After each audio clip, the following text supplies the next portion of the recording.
bersemangat. Oke. Mensagem.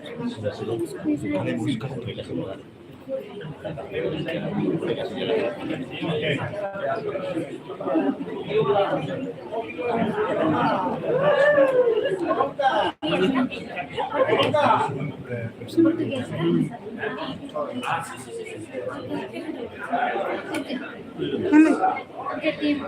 Objetivo encontro com o primeiro-ministro.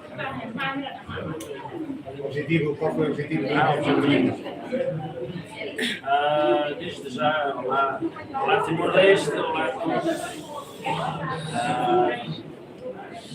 O objetivo do encontro, né, com o senhor primeiro-ministro, nós da última vez que estivemos cá, tínhamos passado que é para conhecer em primeira mão, porque o Xanana foi alguém que nós ouvimos já desde pequeno, já conhecíamos o nome, já conhecíamos um bocado daquilo que o Timor-Leste estava a passar, e conhecê-lo pela primeira vez tinha sido uma honra, e agora nós,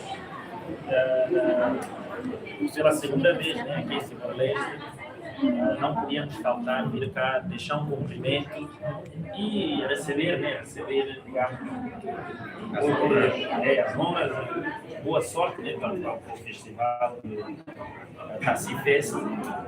E é um bocado isso.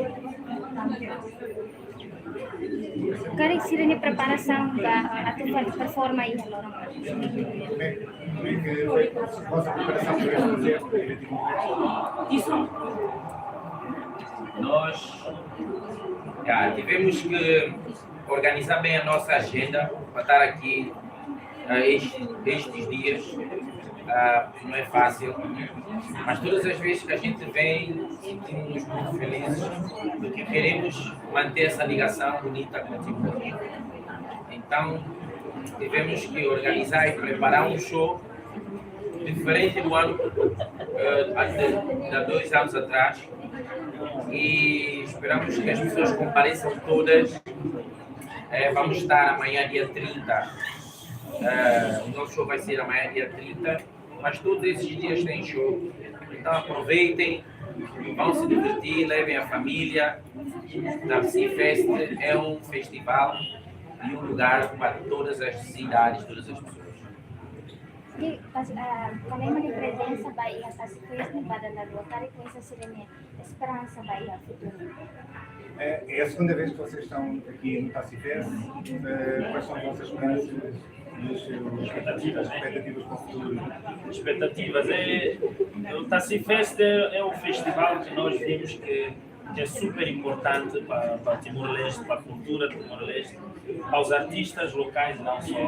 A nossa expectativa é que esse festival continue, né? Continue a inovar, sempre a melhorar, a colocar a cultura num lugar que é super importante. E nós, daquilo que for do nosso alcance, nós estamos disponíveis para ajudar, mesmo fazermos com que existam ainda mais festivais, né? mais músicas, que a cultura timorense também saia fora, né? de Timor, que vá para a lusofonia, e que essa conexão continue. E é super importante vocês lá em casa continuarem a apoiar, a virem para os festivais, porque é isso que faz com que a indústria da música aqui continue e cresça ainda mais. Obrigado. E me fila e sai foto lá nessa net. Também tem que fotogrupo.